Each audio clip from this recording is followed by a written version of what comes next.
So part 3, all the money to rule the world. So we want to continue on for 15 minutes? Okay, people are like, yeah, continue on, all right. Cool, so at least it's not boring, right? Life's not boring, especially these days, yeah? Kind of in Technicolor. Remember, it's psychedelic now.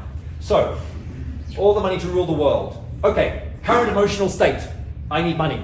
Anybody can relate to that? That's the emotional state. I wonder how many people, how many billions of people, that is their emotional state. My first trip to India in 2001, I was advised to not really talk to many of the local Indian people, unless of course they were dressed very nicely and spoke very proper English. And I was in Mumbai, hang on. That trip I was in Delhi, New Delhi. I was in New Delhi, and I was in the very heart, the downtown. And I was already very adept at dismissing all these poor folk, like, yep, I'm not gonna talk to you, not gonna talk. They just kept on coming up to me, because, I had like this neon sign, like I was, redhead and white and ATM above my head, all that sort of thing going on. And so they were, even though I saved up for months to get there, it was my dream come true for 10 years, all I'd wanted to do. All the 90s, I just wanted to get to India. Finally I was there, and I was like, oh, I was so happy. It was so strange because it was so smelly, so dirty, so messy, and it was just so much better than Australia, which was squeaky clean, and it was jam-packed with people. There was just people pressing me all the time, and Australia had was space, and yeah, I was just in love with India. I was like, wow, I can breathe here even though it's so smoggy. And I feel back in Australia claustrophobic with all the clean air. What's that about? I couldn't understand how strange it was. And so then I was walking down the streets, drinking my lassies, etc. And this guy approaches me. And I tried to dismiss him, but he speaks very good English. He says, oh, sir, please come, I want to show you some things. And I knew he wanted to sell me stuff. But for some reason, it was lunchtime. And he said, you look hungry, sir. Like, I'll take you and get you lunch. And I said, oh, great. And so he took me somewhere. And I was very skeptical because I didn't know if he's going to take me down some dark alley. But no, he took me to this very nice, big, posh eatery. Actually, it was just jam-packed with Indians. And he said, sir, you must only eat in places like this. You check the restaurants, they're filled with people. If they're filled with people, the food is turning over fast, that means it's fine. I was like, great. And so we sat down, and there was this thali. On the thali, you could have so many things. And I looked at the deluxe thali. There was like literally 100 items on the menu, and it was all vegetarian. 100, the deluxe one. It was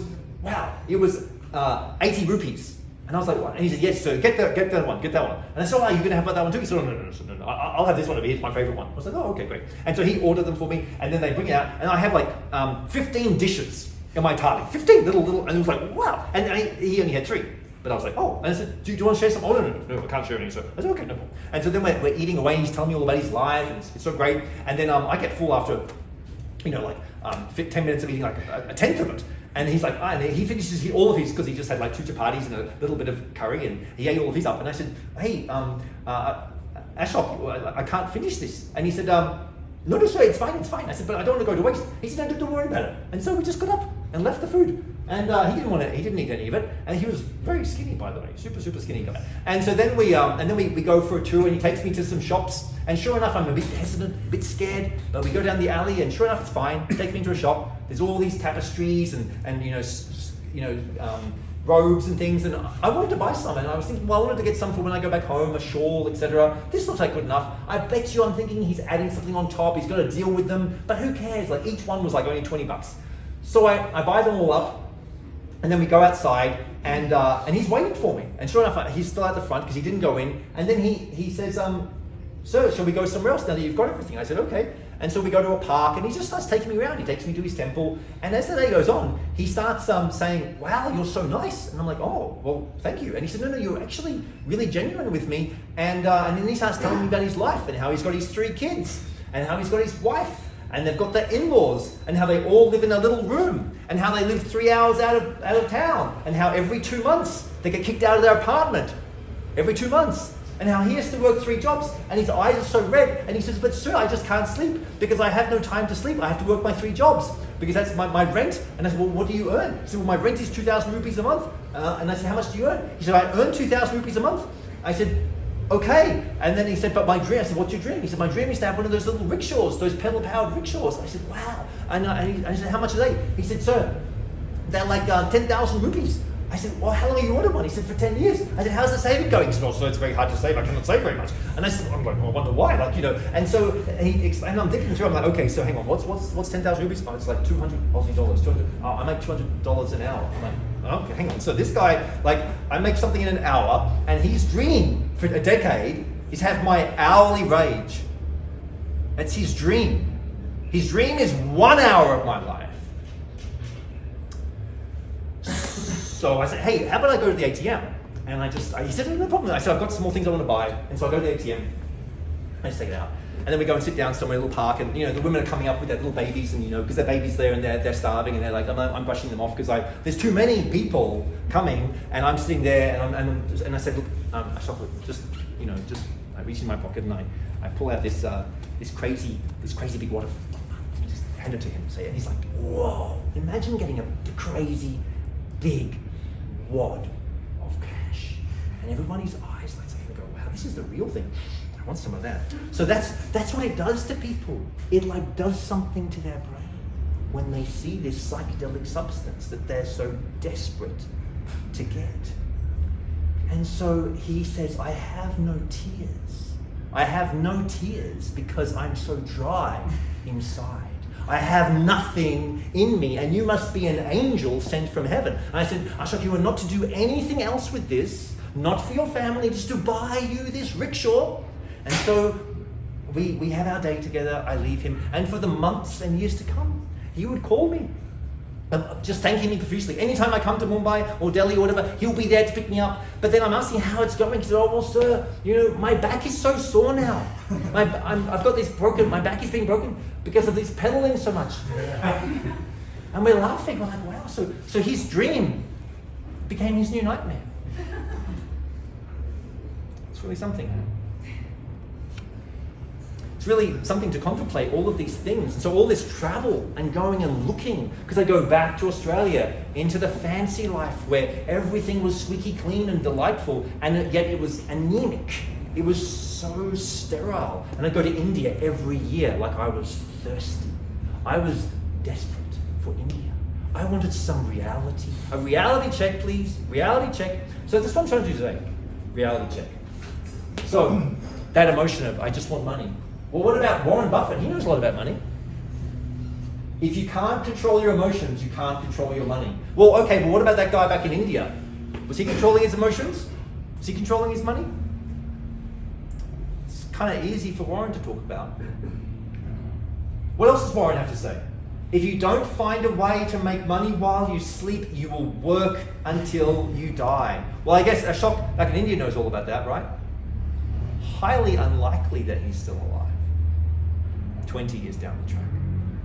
If you don't find a way, this is a billionaire, one of the top 5 dudes in the world, telling you, if you don't find a way to make money while you sleep, you will work until you die. Hang on, that's working. I guess that's hard work? Hard work? Wow, this is really something. What about Ford? What does Ford have to say? It is well enough that people of the nation do not understand our banking and monetary system. For if they did, I believe there would be a revolution before tomorrow morning. Henry Ford said that. And I wonder why, because look at this. Here's some more amazing stats of purchasing power of the US dollar, which is the world reserve currency. The US dollar is the world reserve currency.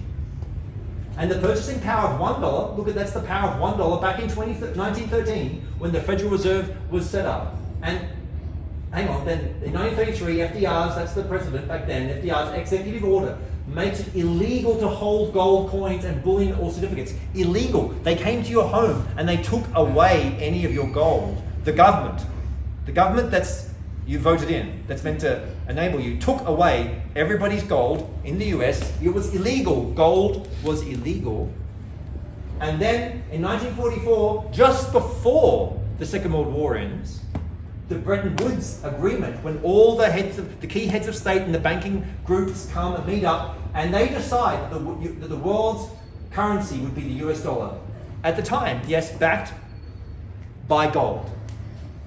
And then, so everybody now starts buying US dollars because all the governments of the world have got supreme confidence in the US dollar. because it is backed up by gold, and they know that the US has got all this gold, and yet Nixon in 71 closes the gold window at the end. It's the end of that Bretton Woods and the beginning of the modern day fiat monetary system. And within a couple of years after that, the petrodollar starts. And so from a dollar value power back 110 years ago, down to 5 cents, less than 5 cents in purchasing power.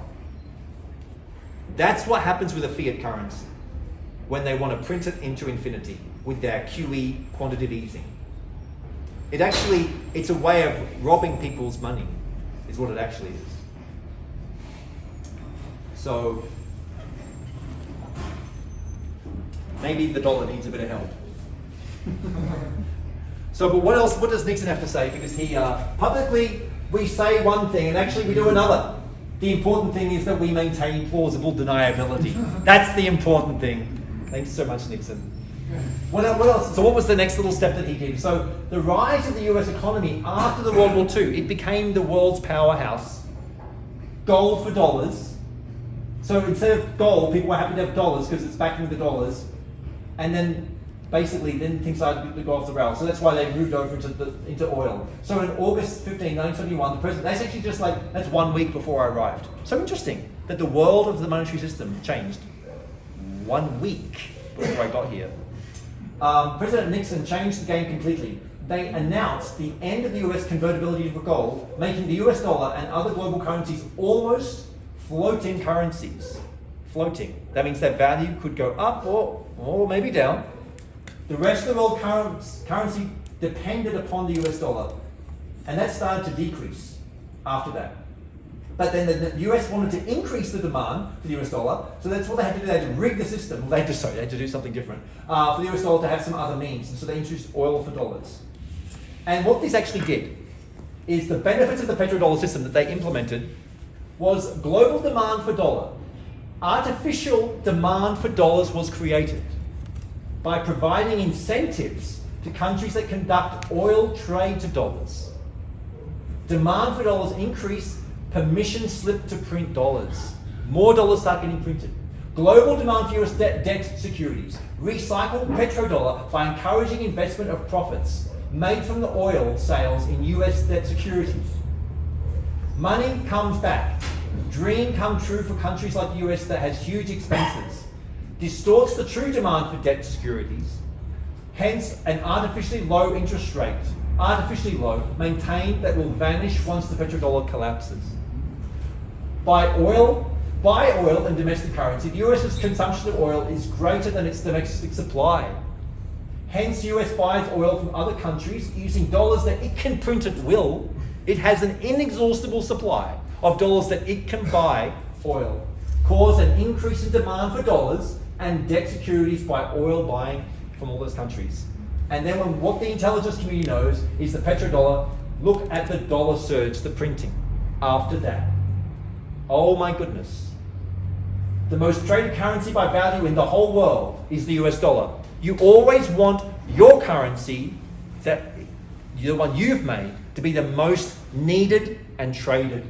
I mean, it leaves everything else in the dust. The stock markets, look at all the other countries. These are the biggest countries, US dollar, the rest of the world. It is bigger, the stock market, than all the others.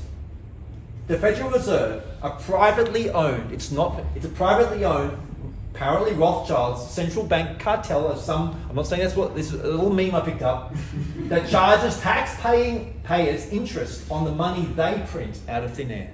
So the taxpayers pay the interest from the money it prints. If the Fed can just print money, this is not me speaking, this is some dude on there, then why do we have to pay taxes? It's so weird, all this stuff. So weird. And so we've got some more in-depth details here about how the Treasury works, the Federal Reserve, because it's important that you understand how the monetary system works for you to understand how you can be empowered on the next steps that you'll be taking, that I'll be going through, that will quite simply blow your mind, because never before in history have all of us had the same power that the Federal Reserve Bank granted to itself in 1913, that I'm about to lift up the curtain and show you just after the break.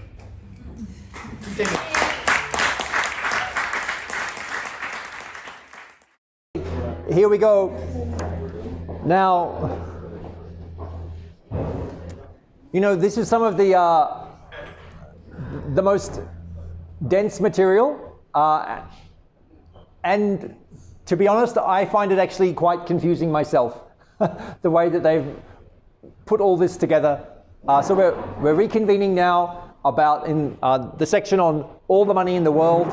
We're talking through how the current financial system, how the model works, and how the US Treasury creates these T-bills as authorized by Congress. So the congressmen have been elected, and this is different in different countries, but they're sort of vaguely similar. Now then, the primary dealers take an unnecessary percentage of all transactions. While T-bills and dollars are created from nothing, they are carefully accounted for.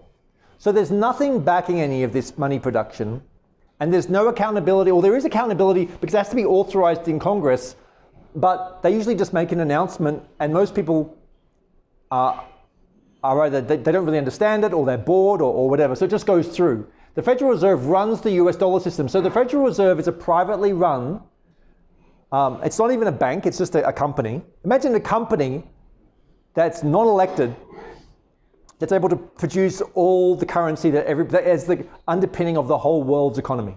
The whole world's economy is underpinned by this particular company, the company of the Federal Reserve. And it's like, you know, like FedEx, you know, Federal Express, you post things. Do you think that FedEx is actually run by the government? No, it's shareholders and it's a company, you can buy shares in it. At least you can buy shares in FedEx. You can't really buy shares in the Fed. Dollars are created here as the Fed issues an electronic check drawn upon itself. In other words, the dollars are created from nothing. The Fed also makes emergency loans to banks and may buy or sell securities, always via primary dealers on the open market. Modern money mechanics. So this is what they call the modern mechanics. And even more complex and maybe more interesting is how the IMF works. You have the International Monetary Fund, the IMF, the World Bank, the World Health Organization, and the United Nations. Does any person, any citizen in the world elect anybody to these groups? No. Nor to the Federal Reserve. All of these are unelected who are actually able to manage. These are the board of governments. Guess what? You just go to Google or DuckDuckGo, one of the search engines, you just type this stuff in. You go, IMF governance in the images, and up pops an org chart. It's all right there for any of us to have a look. All the information, all the time. And they even go into minutiae detail. You have the country authorities, the executive board, the staff, all these people, the surveillance users. Oh my goodness, it's so detailed. Now, here we go with Snowden. Do we want to live in a society where we are totally naked? Remember how they were saying there'll be no privacy by 2030? Where we are totally naked in front of the government and they are totally opaque to us. This is the kind of structure that we are living in. So how about this? Here we have Bill Gates. This is only when he was worth only 61 billion. And it's quite an impressive result. I guess so. In the way that the world does their accounting, but then over here, Evelyn Rothschild, who runs the Rothschild banking group, with the exception of only 3 countries now, every unit of currency in the entire world is an IOU to the Rothschild family, according to some. This has not been vindicated. It is not like official, like you can't walk up to like a prime minister or a president of a country and say, is this true? They will, remember the plausible deniability that we heard from Nixon? So fascinating, hey, you just start connecting the dots, piecing all the pieces together. So before 9/11, there were reportedly, again, it's not been accurate, 7 countries without Rothschild-owned central banks. And that was Afghanistan, Iraq, Sudan, Libya, Cuba, North Korea, and Iran. They kind of show up quite a lot in the news, don't they, those 7? They're the baddies, right? Those are all the baddies. Anyway, now there's only 3 of them left. So the banks got there. How about this? This is like, who's the richest man in the world? It's always a man, right? Who's the richest man in the world? But look at this, so fascinating. In all the lists that you see, you never see Putin mentioned anywhere. I love this one. And there's no, I mean, as if you're going to get any accounting on Putin. But there are some guesstimates that some people, I am not one of them, some people are saying that his fortune is anywhere from $40 to $200 billion. Wow, so interesting. I mean, he puts the rest of them like as though they've got no result. And you've got little Trump down here. He's not even a match for Zuckerberg. I mean, no wonder big tech is. I mean, here are some others. Here's the top 10. You can see over here. And they're always interchanging. Like sometimes it's Bezos, sometimes it's Gates, sometimes it's Musk. It's always switching around. So these are what we call whales. These extremely rich guys. These are the whales, but what we're leading to is actually the crypto billionaires, of which this is CZ, and this is the secret billionaire club. And so in crypto land, we use this terminology of the whales. In fact, they go all completely aquatic. Most of you, if you're just starting off in crypto, you'd be considered something like plankton. You know, basically like plankton, or shrimp. You're just these little shrimps. You want to get to being a squid as fast as you can. And once you're up from a squid, you really want to get eventually to being a dolphin, but you want to be careful of the sharks and the whales just like eating up the plankton. And here we have a whole bunch of all of these, the prophets of boom, the crypto richest. All of these people, Chris Larsen, he's the founder, the co-founder and the CEO of Ripple. I can't even pronounce, but this is CZ, the CEO and supposed founder of Binance, the Chinese largest crypto exchange in the whole world, run by a guy. Do you think? You don't think that maybe the CCP, the Chinese Communist Party, has got anything to do with it? Anyway, his lifestyle is very interesting. He just, talk about a digital nomad, he only lives in hotel rooms, and he only lives in hotel rooms for days. And Binance he's been in charge of Binance for 4 years, since 2017. And he's always in different countries. Always non-stop on the move. He literally has the keys to the biggest crypto exchange in the whole world. Do you think he might be concerned about anybody knowing his whereabouts? I mean, imagine that kind of pressure. You've literally got access to, I guess, I don't know, $600 billion or something. And so he's always on the move. That's that guy there. The Winklevoss twins, so they got their buyout from Facebook when they sued Zucks back in, I think, 2008 was when they got wrapped up. Well, somehow they were so fortunate, amazingly so, to meet a guy you're going to see in one of the quotes soon. He basically informed them about Bitcoin, and they took a portion of their wealth, and I think they bought about 1% of all Bitcoin when it was about $5 or $6. They didn't give the exact amount, but it was in 2011. At the same time, when I was looking at it, that was when I first started. I wish I was following literally, obviously, along with them, because can you imagine? I think they tipped maybe like $20 million. Just the thought of how somebody would even go about buying that much Bitcoin. It's very weird. There weren't exchanges operating very well back then at all. There was local Bitcoin. And people were literally doing their accounting in Excel on who owned the Bitcoin, because they were just trying to keep a tab of wallets, and you'd meet up in the forums or you'd meet up in a park and you do these swaps. So how do you do a swap for like 1 million or like 500,000 Bitcoin, like in 2011? Like, it's so fascinating how they were, and they haven't disclosed how they were able to pull that off. Who else has got interesting other characters here? Brock Pierce. Brock Pierce, how he was a child Hollywood movie star who moved into making his money out of World of Warcraft with these Chinese sweatshops back in the early century. I actually highly recommend that you look into each of these individuals I'm talking about, because guess what? None of these projects, platforms, currencies just were invented out of nothing. They came from individuals. Who are these individuals? Who are they connected to? What have they been up to? Every policy, every event that happens in the world is from people. And when you start connecting the dots, but what is most fascinating with crypto is it's new currencies that anybody can make.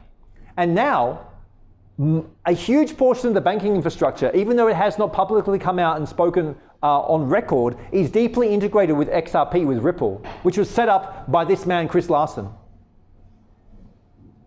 And so when you follow the connections between each of these people, like Michael Novogratz, how he runs a huge crypto hedge fund, Brad Garlinghouse, he's the CEO. So Chris Larsen hired him and turned him into a billionaire. Imagine getting that for a job. You get hired to become a billionaire and be the CEO for a company. And then you get access to all of their XRP. Charles here, he runs ADA, Cardano.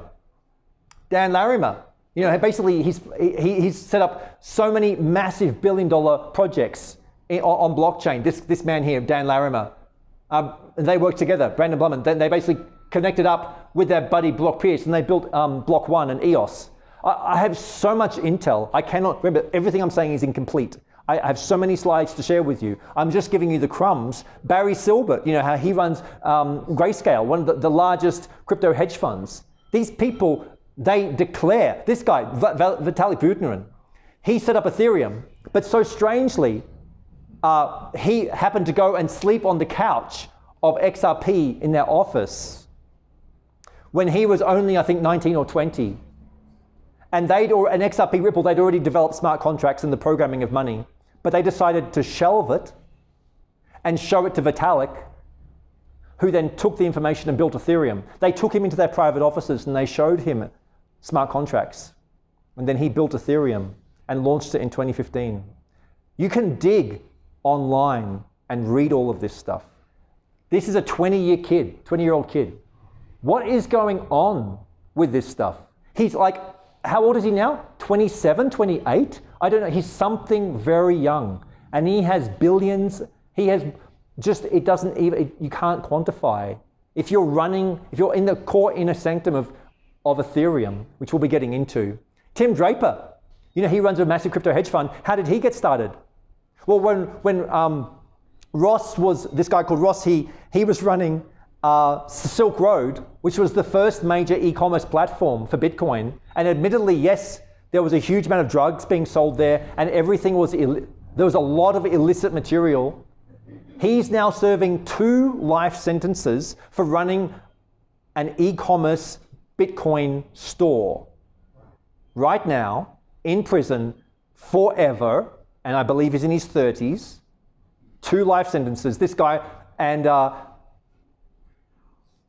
all of the Bitcoin that he had was seized by the FBI and put up for auction and purchased by Tim Draper. I am friends with these people. They chat with me. Can you start to imagine why I wouldn't want that many people coming to this conference? It's so fascinating how close we can become to all of this. There is no way I would be having an audience of 500 people like I would often do. It's even very odd to be telling you all of these things. But let's see what happens, eh? Let's see what happens. So what's going to happen here with the probability of the automation? Remember, what was that word that Klaus said? The relentless? The relentless automation that's on our way by an occupation. So this is the median hourly wage. Some more charts that are meant to baffle you, but I'm here to unpack everything. So this is the percentage probability that your job will be automated based upon the hourly wage. So if you're earning less than $20 an hour, the probability of your job being automated is only at 83%. The probability of your job being automated, that means, what does that mean again? The automation of your job? You don't need to show up anymore? I think that's what it means. Then that's only 31, so 31% of those who are earning $20 to $40 an hour. And if you're earning more than $40 an hour, 4%. Just something to think about, right? What about this? Jobs at risk from automation, the relentless automation that's coming our way. Waiters, 73%. Shelf fillers, 72%. Elementary sales occupations, 71%. Bar staff, 71%. Kitchen and catering staff, 69%. Dental practitioners. Oh, how about healthcare communication? Oh, but this is a good one. How AI could change the job market. This one. Estimated net job creation in sector. So you only lose out people, only 25% of manufacturing staff lose their jobs. Only 22% of transportation staff lose their jobs. Financial, public administration, defense. Hang on, why are we losing people in defense? Let's not think too much about that one. Don't think too much about why we might be losing people in defense. Construction, wholesale, but at least we're making jobs over here. A lot of people are going to be, more people employed in health, more people in the scientific and technical areas, more people in communications, hospitality and education. Like, who here finds this stuff interesting only when someone like me talks it through?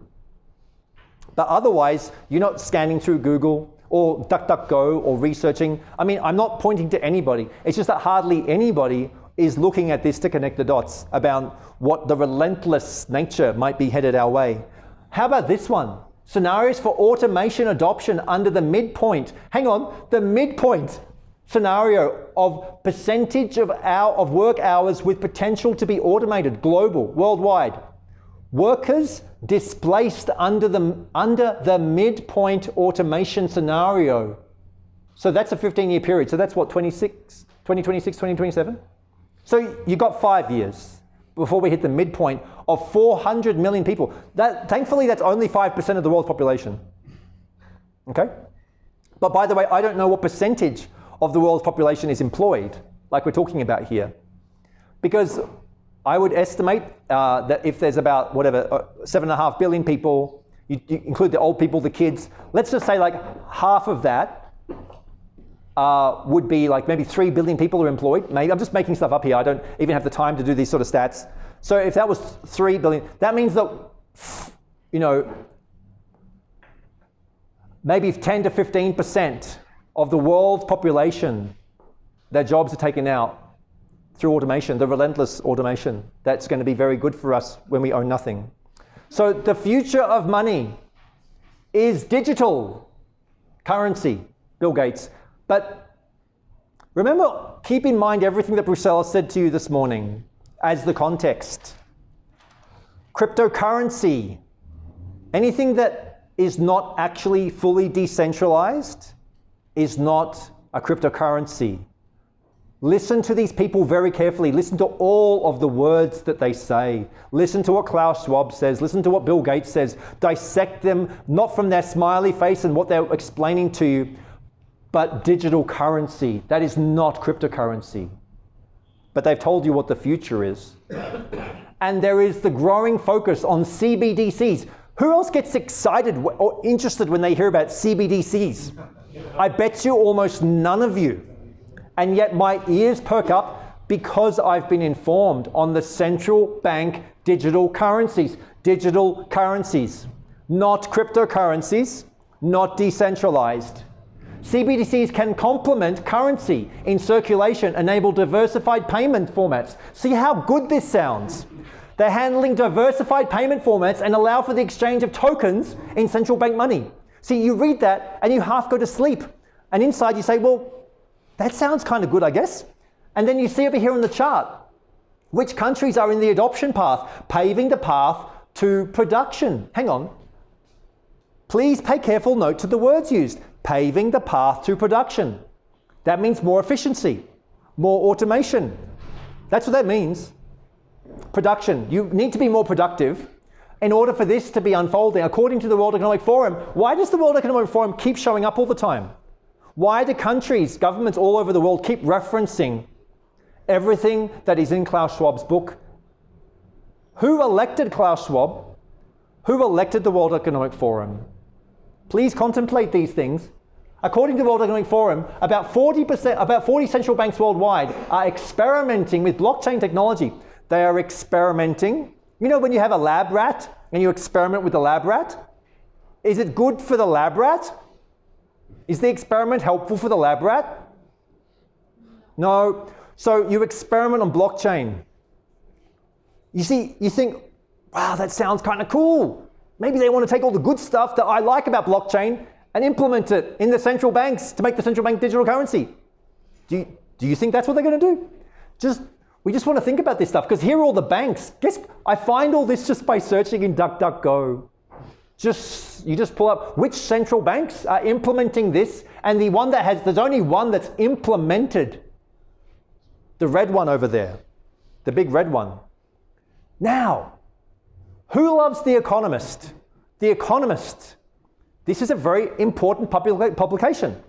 I think the Rothschilds Banking Corporation owns 20 to 30%. Does that give them any editorial control? Probably not, right? Because it's not 100%. Do they get a say in what gets published? I wonder. But, and there's 12 a month, or 12 a year. It's fascinating to even just look at the covers. Nobody has time to read anymore. When was the last time you read an article or a book, let's say, let alone a full magazine, one of these reports, like this whole publication? You could just look at the cover. What was the cover that came out in January 9th, 1988? Get ready for a world currency. Okay. Back then, I bet you all of us, if any of us were around, were like, wow, that sounds freaking cool. All this hassle with exchange rates. And didn't it sound cool that you'd just be able to go anywhere, that we could just have an easy transfer of funds between accounts, no exchange rates? But why is it a phoenix on burning dollars with this 10 and it says 2018 on it? Why does it say 2018 with a 10 on a phoenix that's burning on dollars? I don't know if there's any symbolism that they use in these things or not. I don't know. I actually don't know what the symbolism even is. But I've seen stuff and I often think that maybe it could look symbolic. And then there's another one. And this one came out just this year, May 2021. Gov coins. Gov coins? Is that like stable coins? Is that like digital currency? Is that like what the central bank digital currency? The digital currencies that will transform finance. Remember the relentless automation and the transformation? You know how we all love transformation? And they love using these words. And they want to bring, everybody must come for the transformation. Everybody must come for the transformation. It's so curious how the time span between these two covers was 33 years, 3 months, 3 weeks, and 3 days. I don't think there's anything about that. So, and then one of the key elements with the digital currencies is, of course, digital identity recognition. You know how great they've got it? I mean, have you ever had your face scanned, your iris scanned, your fingerprint? Hang on, how do you access your phone again? How do you get through airports? What's happening non-stop all the time to most of the humans? Digital identity. The first one over here is the entities. The entities with the digital identity, the devices, the people, and the things, the Internet of Things, the smart cities that Klaus was talking about, the telecommunications, the e-government, the social platforms, the e-commerce, the humanitarian response, the travel and mobility, the food and sustainability, the financial services, the healthcare. Did they miss anything out? Maybe just sex, right? I think it includes pretty much everything else that we need. Is that right, under the digital identity? They should really include sex there. But hang on, maybe that's under the humanitarian response or, I don't know, one of these. So then you'll be fully identified with your digital identity. But that sounds kind of cool because it'll be like, when you do the exchange, no more exchange rates needed for that because there's only one currency. And now your ID, you can just go anywhere because they're scanning you, checking you, confirming that you're okay to pass through. Because that's what will happen. You'll be okay to pass through unless you're not. Unless something gets in the way of that. But thankfully, this is only sci-fi. That sci-fi episode from Black Mirror, Nosedive, where they had the social credit. This came out, I think, in 2014, this episode. If you haven't seen it, it'll make you maybe laugh quite a lot. I don't know.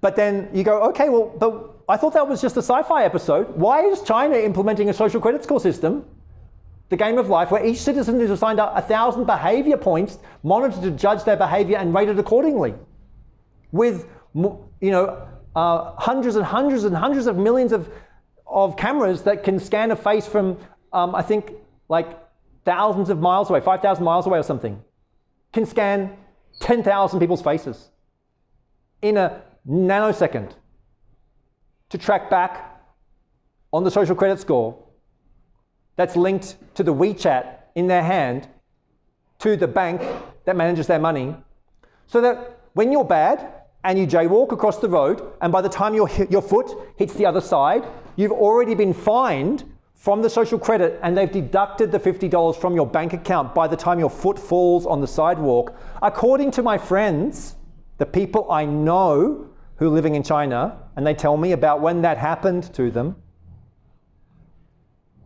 Fascinating. And so weird when there was this company in Australia that is wanting to be up for the contract for implementing the social credit scoring system in Australia. And when they wanted to hire me for $500,000 to be the contractor to do the implementation build on it, how strange can things get when you go to Davos and they all know your name and what you're up to? So thankfully, well, you want to be over here for the reward side, right? So citizens get points by donating blood or money. That's the first one. I don't know why that was up there. Engaging in charity work, praising the government on social media. So then helping the poor, but you lose points. So you actually lose points. No one's visiting. So you don't visit any aging relatives. If you don't visit them, you lose points. Cheating. If you cheat in online games, if you cheat, insincere apologies for crimes committed. So, yes, spreading rumors on the internet. If you spread a rumor. Now, that's nothing. If you want the deep dive, you get this book, and if you can't read anymore, like pretty much everybody, maybe sometimes even me, you listen to the book, the audiobook, The Perfect Police State, where they go through what's happening to the Uyghurs. Even though it doesn't start with a W, that's actually how you spell Uyghurs in the Uyghur camps. Do you know that they've got not only can the cameras now scan 10,000 people from thousands of miles away and get the ID perfect, but the cameras now, if you're sitting in a room like this, and if I was the camera, the ability to track the minutiae on your facial expressions, on your skin, while you're watching the presentation, which by the way, I didn't tell you I was doing, haha, no, just kidding. So scanning all of you in that instant, tracking your thoughts and your emotional state in real time, so that when I check in with you afterwards, did you understand what was explained to you? Do you agree with what Barnaby said? Hang on, I saw you flinch. I didn't flinch. I know, but if you track in here, the way it looked on the modeling here, you could see, so we can already tell from all the millions of people that we've scanned exactly how a response on the face would flicker. So when you're in that room, if you're one of the Uyghurs and they've already pulled you back into the re-education camps 5 times over the last 5 weeks, how are you feeling when you're watching the re-education program video? Are you like, wow, I really got to get my compliance right this time? Yeah. It's all explained in this book about what's going on, but nobody in media is talking about it.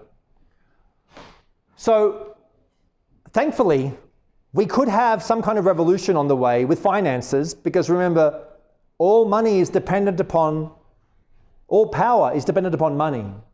And so those with the power, here's the crazy bit. Once you get power, so in the old days, when the kings first figured it out, they got some gold, and because they already had a few mercenaries, they probably start off with having like 50 mercenaries, and they're like, okay, just go and kill anybody who's against us. So remember the other quote about the violence? So they just used violence to make everybody scared, and then they told their mercenaries, we're gonna make sure everybody only likes the gold coins, so forget about dealing in barter, everybody's only gonna do gold coins, and I'm gonna pay you in gold coins, and you're gonna go and enforce them. So I'm gonna pay you to go and enforce the gold coins on the villagers, who will then be trained to use my gold coins, and I'm gonna use half of you in the army to monitor and guard my gold mines.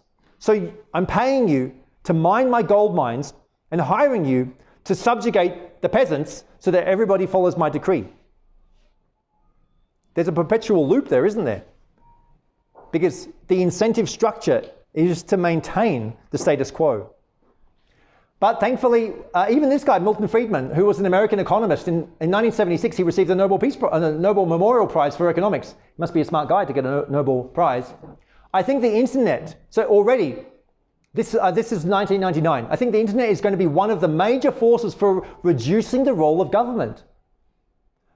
The one thing that's missing, but that we will soon be developed, is a reliable e-cash. That was in 99. That's when I first started using digital currencies that were being pioneered online. Here's another quote from him. Economic freedom is an essential requisite for political freedom. Economic freedom. is required for political freedom. By enabling people to cooperate without coercion or central direction, it reduces the area over which political power is exercised. Sounds like it starts with economic freedom to me. That's how it sounds. So what might we be on the brink of? Well, some people say that maybe war is coming, but I can say for sure, according to me, whether I'm right or wrong, up to you to judge, that a currency war is brewing. We're already in the early skirmishes. I don't think we've seen a full-fledged currency war yet. A war with currencies. Who uses the currencies? The people do. All the people try not using a currency. You'll use it today. You'll use it every day. So this guy, he knows a thing or two. He used to be CIA. You really want to start listening to what James Rickett has to say. So many YouTube videos, so many podcasts. He's very open about his times with the agency and everything he learned. How about this guy, Roger Ver?